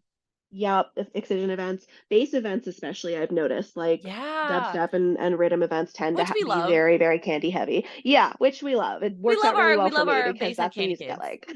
We love all of our candy kids, but like I have noticed that they are more frequent at base events, which I think it was Hmm. actually more house events in the past because that was Yeah, more the it vibe. definitely used to be more house, but for whatever reason, it's definitely like base events now are way more candy heavy. I feel like house is maybe the part of EDM that started going mainstream first. And Yeah. so you get more like Well, normies, like progressive house non-ravers. Yeah, progressive house was what went radio, which was what Avicii, Zed, Marshmello, all Mm-hmm. of them are progressive house basically, which is Mm-hmm. my favorite, like my favorite type of house. I love progressive house. I do have a soft spot. I will say I do have a soft spot for progressive house. No, I All that love radio it. shit. Like Oh, I love I it back so in the day much. when before I ever knew Calvin about Harris. raving, I was just like, oh, I like these. I like the beat boops. I like these little beat boop pop No, songs. literally, that was me. I would hear. That's why Zed is my favorite artist because he's like what got me into EDM. I listened to a lot of his songs growing up, and like I would put him on repeat for like 2 hours straight. Um, and I would just That's so like maybe cute. gaming and just listen to "Break Free" by Zed over and over and over and over again, and think this is normal. I'm so Yeah, this is normal. normal. I'm so neurotypical. I did that with Marshmallow. I did that with Alone when Alone got big. Right. I And was I did like, it. oh my God. I also did it with Stay by Zed and Clarity. Mm-hmm. So I was like, oh, so Zed made 3 songs that I like stem to basically. Okay, let me just check out all Mm-hmm. of his music. And then I became diehard fan. And that's what like really like it just sent me over the edge into EDM. Cause then I found after that I'd Yeah. already loved EDM and then bass. And then I found Nazar and Mm-hmm. Subtronics. And then she was Mm-hmm. just immersed. Mm-hmm. So Yeah, no, what about I'm cuffs then? For festivals and stuff, how many cuffs do you bring, or like how many like of the big stuff, because you said you bring like 200 so singles. so yeah, so 1 to 200 singles depending on how much time I have to prep and like if I can get help prepping. Sometimes I'll have like friends help me prep or whatever. Um, and so for cuffs, again, depending on the event, if it's like a local show, will usually bring like between 3 and 6 cuffs, kind of whatever I, wear a couple on my arms and like a couple on my belt. I don't do the whole candy strap at local events. Um, for festivals, I have my like big, bandolier thing, strap of candy. And so I try to have at least 50 cuffs. I think for Base Canyon, I had like 75, Holy if I remember shit. correctly. And I didn't have enough time to prep for Base Canyon because I did EDC in May and then Base Canyon was in August. And when I did Yeah. EDC, I brought my entire back stock, every single cuff, like giant cuffs, things that I had been holding on to since I started making candy in 2020 because they were just like too massive to give away at a local show. Yeah. And so I brought to EDC, I think I brought well over 100 cuffs and I gave them all away. But then for base, I didn't Shit. have as much time. So it was somewhere between 50 and 75 cuffs. And That's I'll tend to do insane. that. I'll tend to do that in a ratio of like 75%, 70% 1X cuffs, smaller cuffs that I can bang out in like 15 minutes to half an hour per cuff. And then the other, 25, 30% is bigger cuffs, things that are more intricate, That's things that take longer to make. And then if I don't make perlers as much, perlers, I do make them. I can make them. They just take me longer. They're not as like instant gratification. yeah. So I don't make them as much. But I will usually have like a handful of perlers and bring, 5 to 10 perlers along as well. Or like if I'm doing a specific trade with somebody, sometimes they'll request a perler. So I'll like make a perler for that. I just have one question after all that information. How the fuck do you pack all that along with your Uh, rave fits? I already so struggle to pack everything. How the fuck uh, do you pack all of that? So I have a carry-on suitcase that is hard shell. It's like a hard shell carry-on that has nothing but candy in it. Literally not a single thing except for candy in the carry-on. And then for my like under the seat backpack, I have a like hiking backpack that specifically was rated as like the best travel backpack in 2018 or whatever. That's awesome. And I will take my hydro pack and I'll stuff my hydro pack full of like usually the candy singles end up in the hydro pack because they don't fit in the big suitcase with all the cuffs and perlers and stuff. Yeah. So I'll stuff my hydro pack with candy singles and like any extra like stuff, and then I'll put the hydro pack inside the big backpack, and then put like a bunch of other shit in the big backpack. And so those are my 2 carry-ons. And then my big suitcase, which is a checked bag, I toss an air tag in there so that if they lose it, I know where it ends up.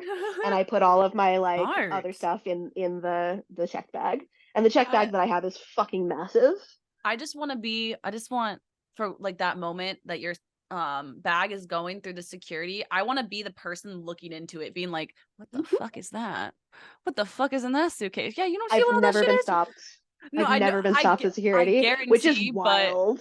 I guarantee you, like, I wouldn't, that makes sense. I just imagine that person being like, looking through the screen and being like, what the fuck? What is all that? Like, I just want to see what it looks like through all that. Like, do you see all the cuffs? Like, I just want to know. I just want to, for I one know, moment, just right? be like a fly on the wall, see what that looks like on the screen. So where are the best places to buy beads, whether it's regular pony beads or more personalized ones? Okay, so pony beads, beadtin.com, Yep. Yep. beadtin.com. That's where I got mine.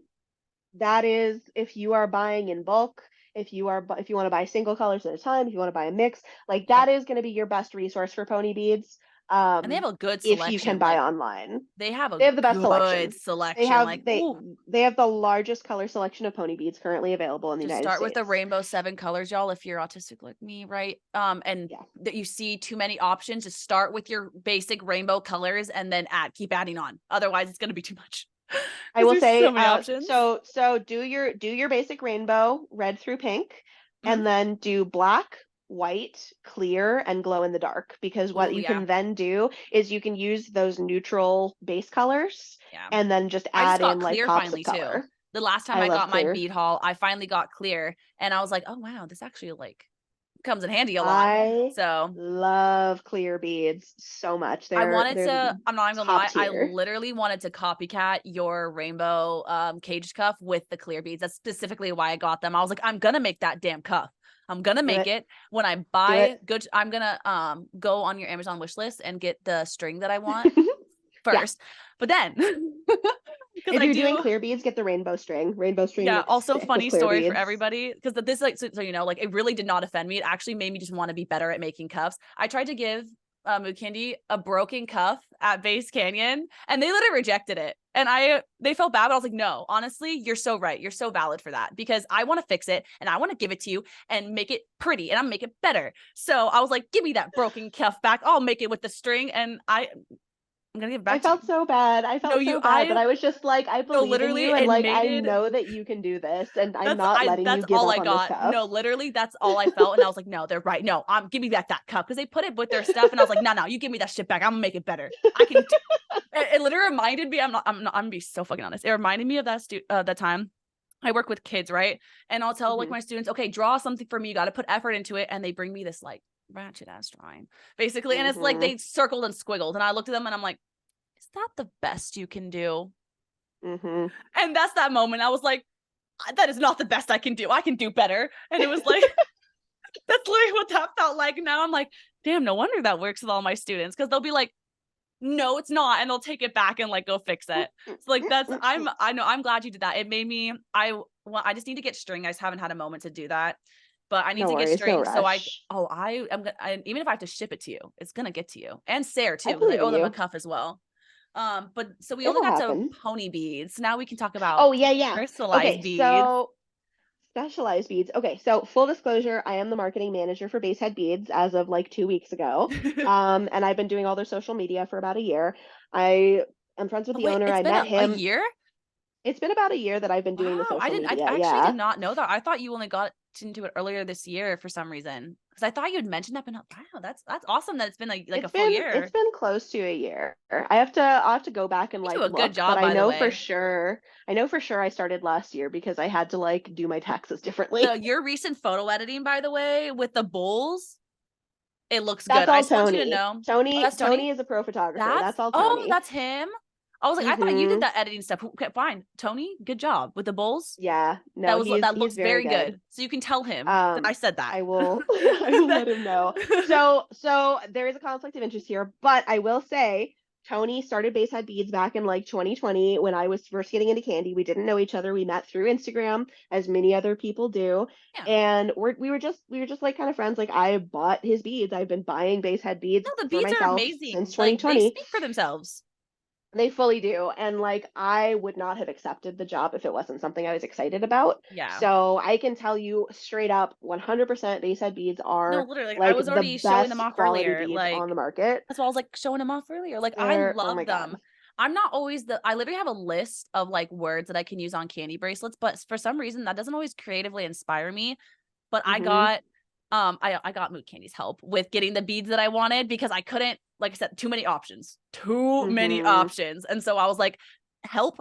So once I got all of them and I got all the new beads, the pony beads that I got from Beatson, I was like, oh my gosh, I don't even have to use words anymore. I can literally just give someone a T-Rex head and with like an excision thing, and it just makes sense.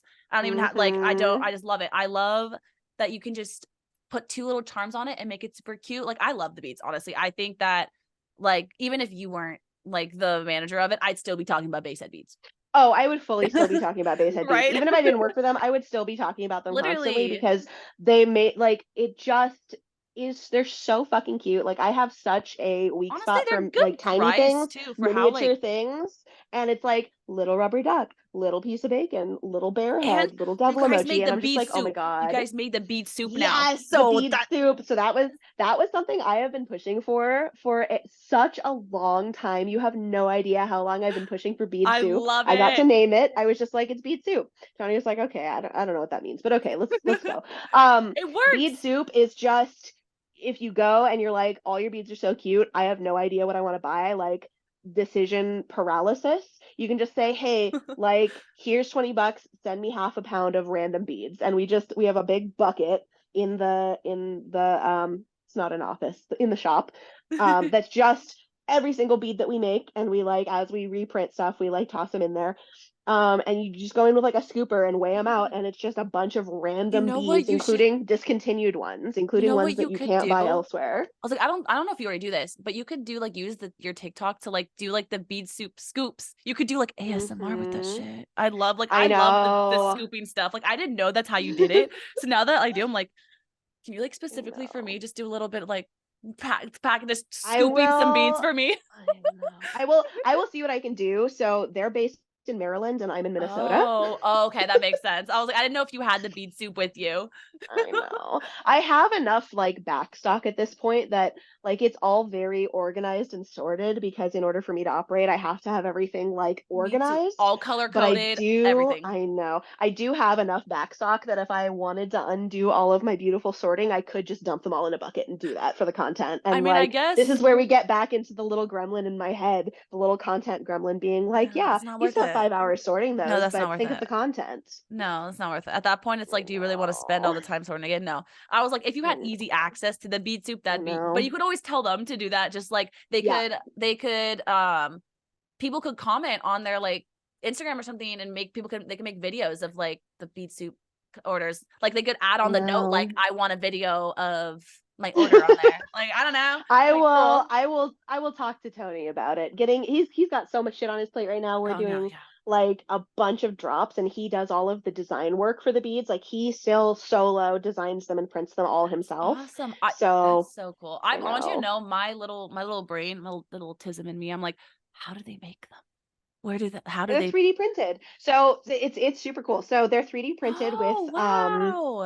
I think it's PVA plastic.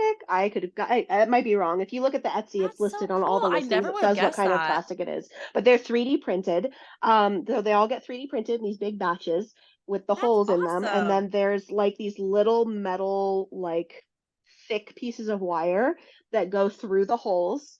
And then they all go into like an acetone bath essentially. And that's how they get smoothed out is there's a whole like chemical process that he does which the type of plastic that they're printed with has a chemical reaction with I love like this. alcohol fumes that smooths it all out. And That's there's so just like a cool. specific amount of time that they have to sit in there in order to get smoothed out. And if they sit in there too long, they melt. So it's like a whole thing. That's like a whole science, isn't it? Like 3D printing, isn't it Hmm. like a whole science? Like that's Hmm. awesome. Nice. Good Yeah. job, Tony. That's fucking dope as shit. Like Yeah. I love that. So we were kind of talking about this earlier when we were talking about like the singles and not knowing to not trade singles. What are the Hmm. major do's and don'ts of trading candy? Okay. So We can start with the do's. yeah, let's start with the do. So for trading candy, do offer to trade. Do like go up to people and ask if they want to trade. If you see somebody who is wearing candy on their wrists or around their neck or whatever, someone who has candy on, that's a good indicator that they may be willing to trade with you. Events are loud. So there's a couple different ways to do it. You can walk up and just be like, peace sign, wiggling the little fingers, pointing at your bracelets on your wrist. And if they know about candy trading and are sober or sober enough, they will probably get it and be like, yes. Or they'll Yeah. say, like, no, I can't trade any of this candy. I'm sorry. Because sometimes Yeah. people will just wear stuff that's already been given to them that they Yeah. can't trade, which is totally fine. I have one wrist for each. Yep, same here. And usually what I'll do, because I go to events with the intent to give away a bunch of candy as well Yeah. as trading it, I don't expect to always get candy back for what I'm giving. So Yeah. I'll just say, like, can I give you one? Like, can I give you a candy anyway? They'll usually say yes, or they'll say no, or whatever, and that's fine. Like sometimes they are not in the mood to trade candy, they don't know about it, whatever. It's not a Yeah. big deal. You just move on, but always ask, always get consent first. Yep. You want to make sure that like after you do the trade, right? You peace, love, unity, respect, blah blah. You do the trade. You can motion to see if they want a hug, and then they can initiate the hug. That's a Yep. really good way to check for consent. And if they don't want a hug, they'll just say no. You could do a little high five. You could do a bye bye. You could just disappear backwards into the crowd like Homer into the bushes. Yeah. A lot of ways to do it. Yeah. I love that the consent with hugs has become a bigger topic. It's really like I want to kind of take this moment to like talk about it. I think that a lot of people do assume that because we are at a rave, and I will even say I have done this in the past. I have even had like been this way, like assuming everyone wants to hug. We're at a rave, everyone wants to Hmm. hug, but that's just not accurate. And I think it's really important to remember to always ask if they want a hug first, not just push on a hug, be like, can I give you a hug? Or like whatever way you want to ask first, because not everyone wants to be touched at that time. They could be having sensory overload in that moment, and your hug could just really push them over the edge. I Hmm. know I have moments like that too. So I think it's really important to always ask if they want a hug, and don't feel offended if they say no, because it may not even be about you, and it's just Hmm. their own thing. So always Yeah. ask for a hug, and I'm so It's glad this is being talked about more. Yeah, absolutely. I think it's super important to just always check for consent when you're touching Yeah. somebody else's body, when you're Yep. exchanging things. Like, there's a lot of different ways that you can check for consent. It doesn't have to be a whole big production, but even just saying, like, are you a hugger? Yeah. Great way to do it. They can That's just a be good like, no, I'm one. not a hugger. It's like, I see, I'm a Um, hugger, and I know not everyone's like I'm that, and I've totally a needed hugger. I'm absolutely a right? hugger. Which, like, Yeah. sometimes I'm not. There are moments that I do have, like, I've found there's been a few times where I'm like, I'm actually like, can you, like, not touch me at all? Like, please, no. Hmm. But most of the Please don't time, touch me. yeah, but at the same time, most of the time I am. But I think it's just so important that, like, that's a continued conversation of, hey, let's always ask for consent with hugs. So are there Hmm. any other do's we want to talk about before we move on to the don'ts? Yeah. So I will say, like, do pick people out to give candy to. Like, what I mean by this is, if you see somebody who is really like vibing, or like you headbang with them, or you really love their outfit, or Yeah. you're just inspired to give them candy, you It's like you an don't excuse have to start a to. conversation. You don't have to wait for them to come up to you. You don't have to wait for somebody to ask you to trade candy. You can go up and be like, "Hey, can I trade candy with you?" Or, "Hey, can I give you this?" Or, "Can I whatever?" And sometimes they will say no. Sometimes they won't want to engage, Yeah. and that's okay. And sometimes they will, and it'll be super great. Yeah, honestly. Like, wording it as a do or don't is a little bit hard because it's like, don't be afraid to trade candy. Don't be afraid to talk to strangers. But Yeah, that's like, a good point. you know what I mean? Um, Also, like, So mostly do's and don'ts that have to, like let's yeah, just it's a say with little this whatever, question, right? it's more like what you like. Yeah, they get the What people are get what are the it. protocols? What are the rules here? Yeah, like there Um, we go. What are the laws? yeah, exactly. I will say it is considered it's considered rude to demand candy from somebody. So like if you see somebody and they're wearing a beautiful cuff, it would be considered rude to go up to them and be like, "Hey, can I have that?" Yeah, What you can do is you can say, "Oh my God, your cuff is gorgeous. Like, did you make that? Where did you get it?" And like engage with them a little bit. And if it is something that is tradable, or it is something that they feel inspired to give you, that is a good opening for them to do so. But to engage with the expectation of yeah. receiving that would be That's not. Yeah, that's kind not of icky, very. kind of No, I was disingenuous, not. right? I was trying to be like that. What's a good word for that? It's kind of icky. Like You shouldn't Mm-hmm. you shouldn't go up to somebody expecting candy. Honestly, one of my favorite things to do is go up to people with no candy on. Like that is I'm like, Mm-hmm. I And will just gift it to them. literally, like, I Absolutely. know that sometimes they'll say no, which has happened, but it has Mm-hmm. also been my favorite thing. This happened at an abstract show. Was it a couple months ago? There was this lady from Tasmania. She was just visiting her family, right? And so she had Mm-hmm. no candy on. I turned and I was like, "Hey, can I like give you a piece of candy?" She was like, "What's that?" And I'm like, "Let me tell I know you." that's my favorite. I I know. And love so I gave her I like love when 5 people like pieces. bring their parents to a show. I don't know if this is just like a local thing here, but almost every show now there'll be like an old person there somewhere. Like someone brought their mom to a show, and I love finding them and giving them candy. It's Yeah. so cute. It's so sweet. They're always so Yeah. excited. Um, Oh, if you do want to trade a specific piece of candy or you see somebody has candy, you want a specific thing, what you can do that is not rude, that is totally okay to do is say, "Hey, is there anything you would be willing to trade for that? Yeah. Is there anything that I Yeah. have that you would be willing to trade for that?" And then that puts the ball in their court. They can take a look at what you have. They can say no, or they can say yeah, or can you trade, that thing or whatever. And then it's up to you to decide like, oh yeah, like that's a good trade, or no, I don't really want to trade that. Totally fine. Can I give you a different piece of candy? Can we Yeah. trade something else? Um, that's probably like the best version of that conversation. Yep. What you don't want to do, which sometimes I have seen people do, is walk up to a candy kid and just start grabbing at their candy and start touching them, or like trying to yank candy off of their arm. Oh Don't do my that. Don't God. do that. I That's feel like that's that's super a not given, okay. but unfortunately, it's not, and I wish it Yeah. was. Yeah. So, but that's why it's part of the rules.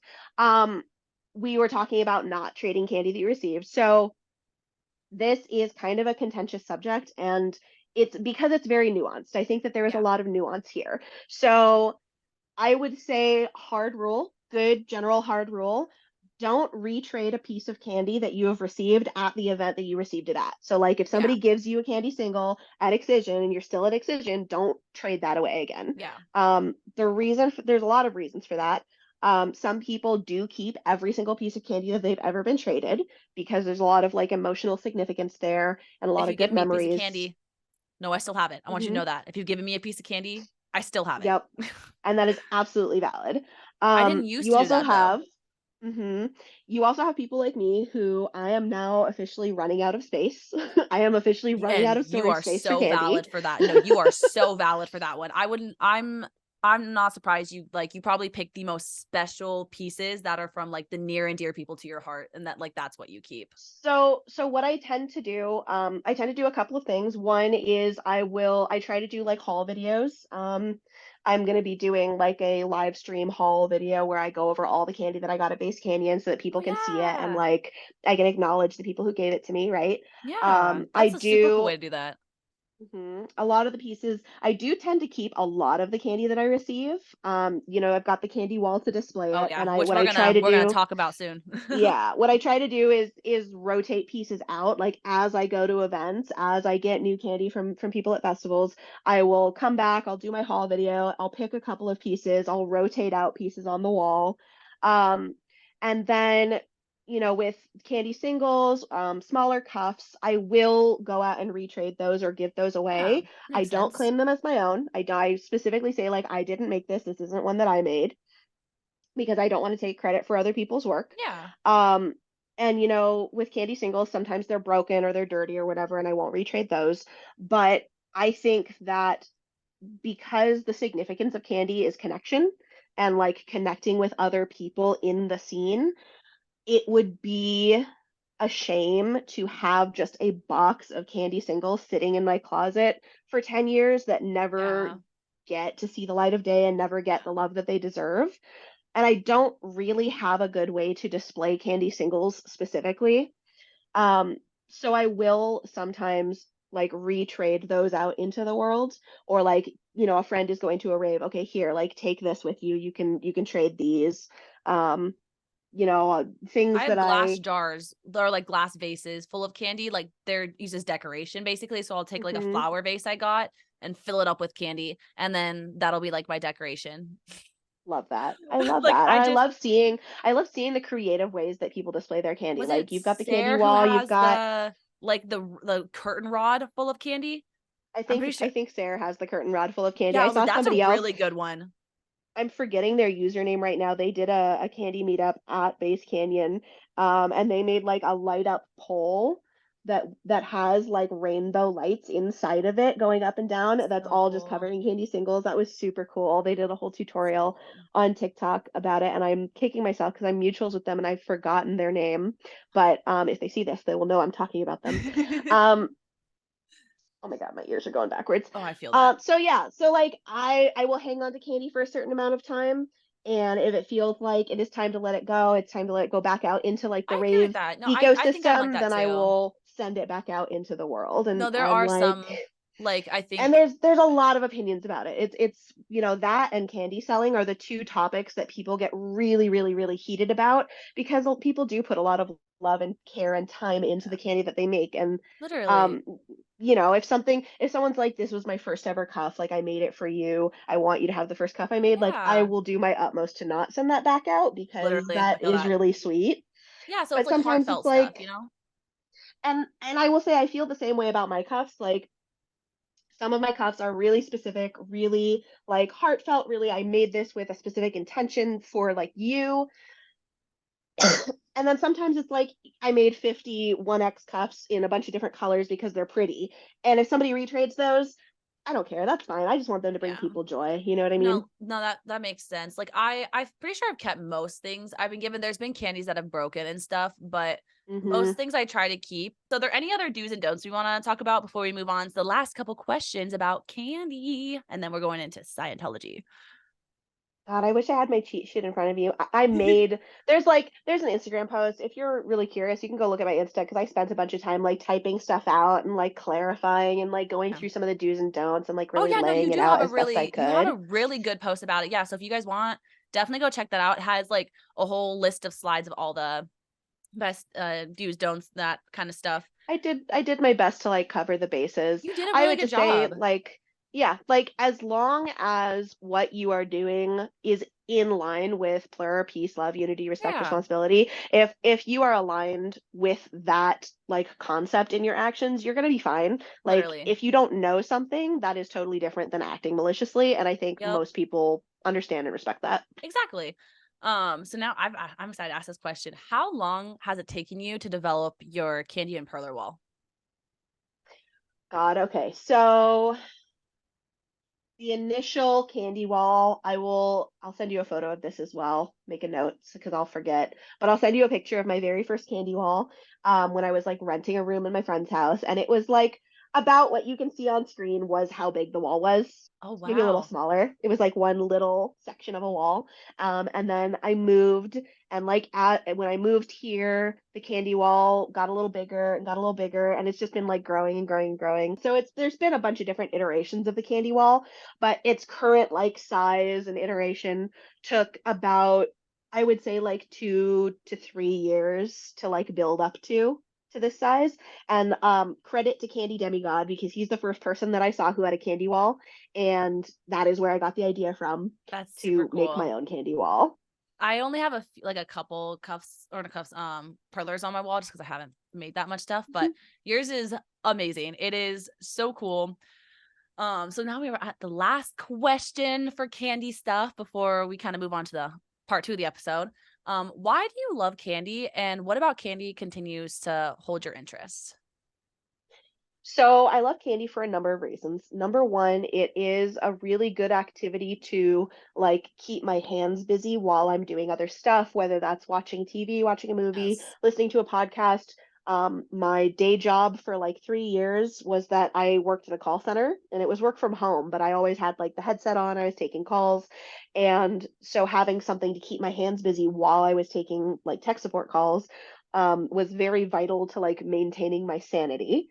um, I really struggle if I have to just do one thing at a time. So having a hobby where I can like be making stuff with my hands and I don't have to really think about it too much at this point while I do other stuff is really, really useful for like kind of self-regulating. Yeah. Um, it's also something that like instant gratification. You start Yeah, making it, and then when you're done making it, you have this thing that's there in literally. front of you. It doesn't have to be, you know, a lot of my creations, a lot of the things that I spend a lot of time on do end up taking like multiple days to complete, but it doesn't have to. You can do smaller projects and have like finished products there pretty quickly. Um, and it's also kind of a shorthand for connecting with people at events. I, like I mentioned, I have really severe social anxiety. I Uh, get really stuck in my head. I really struggle at events, feel especially if that I'm so sober. hard. I feel that And so hard. having candy, having this like physical item that I can go and like gift to people and use as like a crutch to have good social interactions That's me. has I been feel really that. useful and rewarding. I think And that's definitely like, similar to why I do it. It's like my it's an excuse to have an interaction with somebody because I get really in my head about like, does this person even want to talk to me? Do they even like want to have this interaction with me? And it's just it's just the easiest way to have that social interaction without having so much pressure on it. Cause it's just like you offer to exactly. trade a candy and it can go one way or the other. And it's like I don't feel the rejection part of it because if they say no, I'm like, oh, it's okay. It's just a candy. I can find somebody else. So it's like Exactly. there's It's not as no there's no there's no con. stakes. There's no like There you huge go. stakes there. You know what I There you mean? It's go. Yeah. very low stakes. And like I always, ever since I was a kid, like I've always loved giving things to people. Like, you know, you're a kid and you have a birthday party, and so you bring in cupcakes for the whole class and you get to like give cupcakes to Oh, yes, everybody I love that. and or like Valentine's to everybody or whatever. And like I've always just loved doing that. I've loved being that person, being able to like gift things to people. And so like having a whole hobby and community where the whole point is to like gift things to people is Literally. really nice. Like it's really lovely. It's really sweet. And like Honestly. candy kids are so sweet. Almost every single person I've met in the community is just like socially anxious, neurodivergent, very Literally. sweet, like just wants everybody to be happy, just wants to like make cool shit. Like what's not to love, you know? I don't know if you can see my cat try to attack this fly in the background. And it is just, it's literally in perfect view of this camera. And it's like, Oh my God. and I was like staring at him. He was right next to the ring light for a second. I was like, don't you dare start attacking this fly. But no, he Don't just do it, runs buddy. over there. Oh my Um, God. So like I'm guessing that you use it like as a way to self-soothe because that's what I think like what you're Oh yeah. describing. It's a self-soothe like that's I Yeah. think that's what It's self-soothing for I sure. I think that's why I do like making cuffs when I have started making them is that it's a way to just kind of escape my brain for a second. All I have to worry about is bead, go over, loop it into this bead, go over like I just there's a Mm-hmm. system and it what if you do it right, it Yep. works. And that's why Yep. I like it. And like that's I have candy making, right? Which can be doing stuff with pony beads, doing stuff with perler beads, doing like a combination there. Then I also have coloring. I got really into coloring recently, and You I've were been showing me all your doing a drawings of bunch of me, and I I've been doing diamond know. paintings. Diamond paintings have been my thing. I got a really big one, and I'm Mhm. like, yeah, let's go. Yeah, let's fucking go. Let's It's stick these thousands of diamonds on.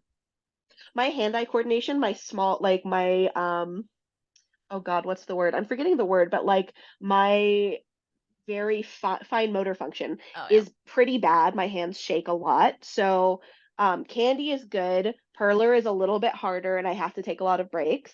Coloring, like I just go for the coloring books that have the like for kids with the fat lines because I I'm not gonna lie, cannot physically those are the color ones that within the I do. lines. I'm not even gonna lie, those are the ones I do, and like I love I have those. really good fine motor skills. Like I like my hands do shake, but I've found ways when I'm doing my makeup, especially to like counter the Hmm. shaking. I'll always rest my pinky on my face so that way my whole hand Hmm. stabilizes. But if I haven't eaten, oh, it's so bad. Like I'll just be like Hmm. trying. I'm like, oh my gosh, I can't. No, literally. Yeah, I can't I do feel it. that. That makes sense. I have coloring and then I have crochet. And so I kind of cycle between the Props three to or you for four crocheting, by the different way. things. If Thank y'all, you. I don't know if you've seen New Girl, but there's this scene in New Girl, and if you guys have seen this, you'll know exactly what I'm talking about. But it's this girl, she's like trying to like crochet with Jess and her friends, and she's like, "I put the fox in the hole, and it didn't do this," and she like literally has a breakdown over trying to do it, and I'm like, me, Yeah. me. It's supposed to be I soothing. She's just like having this mental breakdown trying to do the pattern. This was my third time trying to pick up crochet and it finally stuck. I tried to pick it up when I was a kid and like didn't Maybe I just stick. need to And try then I again. tried to pick it up again like at the beginning of quarantine and it didn't stick. And then I finally made friends with a crochet artist and tried to Oh, pick it up again and then went to them like every time I got stuck and was like, what am I doing wrong? Can you like take a look at this? And bless them, they were that's so so sweet and nice. so willing to help me, and kind of got me over the initial like hump to where I can like do some basic stuff. And I so think I I just just need to was like, see okay, it let's in go. person. Like I think I just need to see someone like doing it in person because I was Mhm. finally able to learn how to sew last year. So now I'm like learning how to sew and I'm trying to make my own rave outfits and stuff because Mhm. Yeah, it's I been so got a sewing expensive. machine as well, and I was like, okay, I'm gonna make my own outfits, and I was like, man, this is hard. No, This is literally, like that's why really like I hard. understand why with like non-fast fashion, why it charges Mhm. so much. Like I do genuinely understand, but unfortunately, I don't have that kind of money. So I I guess I'm gonna have to know. spend money on fabric and make my own outfit. But Yep. I'm gonna try what I'm trying to learn right now is upcycling, like how to take clothes I already have that I don't wear anymore and like make them better. So like that's my Yep. current is I'm just trying to save money and trying to like find ways to use my craft energy to like make crafty things. Like I've been super into making Mhm. berets. Like that's been my thing. Is like I love making these like braids with the hair that I get. Oh, it's so fun. It's so fun. Cute. I love that. I super love that. Well, Yeah, I'm like that's definitely a goal. But anyway, to answer your question of like how does it keep my interest is partly that it's self-soothing, partly that there's so many different like aspects to it, different yeah, ways to do it, and partly that I like flip between different crafts. If I'm feeling burnt out on candy, I will just not touch candy for a little bit and I'll hop over to crochet or I'll hop over to yeah. coloring and I'll just do that for a while until I'm like, okay, it's time to make candy again. Honestly, I'm so glad you've had like candy and all of this stuff, especially after we're about to get into like you've had this to kind of like it seems like it's been very healing for you to like at least like what it from what you've talked about. Like I know we haven't talked too much in depth about it, but I can tell that it's been like very healing. Crafty, Mhm. being crafty is so healing. It is like one of those things where Mhm. you just feel like I just and I'm so glad that that's the way it's been for you. So now we're gonna get into part two.